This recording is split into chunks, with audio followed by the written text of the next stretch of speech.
শেষ করতে হবে। আর তোমরা তো বুঝতে পারছো মহিলাদের কত কাজ, আর ভালো লাগবে বিরক্ত লাগবে, তো তাও আপনি যেতে। তো আমরা প্রতিদিনের মতো আজকে আমাদের পুকুর পাড়ে বসছি। আজকে তোমাদেরকে দেখাবো যে আমাদের পুকুর পাড়ে বসে সামনটা কীরকম দেখতে। সামনে আমাদের ভীষণ দেখতে সুন্দর লাগছে, ভীষণ ভালো লাগছে, তোমরা দেখলেই বুঝতে পারবে। আর ও কিন্তু এই কারণেই মূলত প্রতিদিনই বসে। আমার ভালো লাগে। হ্যাঁ, একেবারেই সত্যি কথা।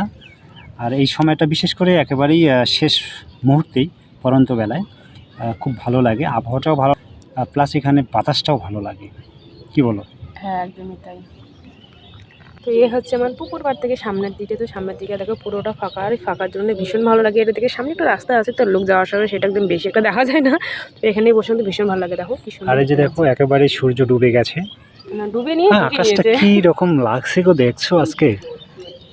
কারণ সূর্য তো এখনো ডুবেনি না, মানে মেঘে ঢাকে নিছে ওকে, সেই জন্য একে লাল রংটা উপরে ভাসে গেছে। না আজব সেই লাগছে একদম, বিশেষ করে এই জায়গাটা আমার কাছে খুব ভালো লাগছে।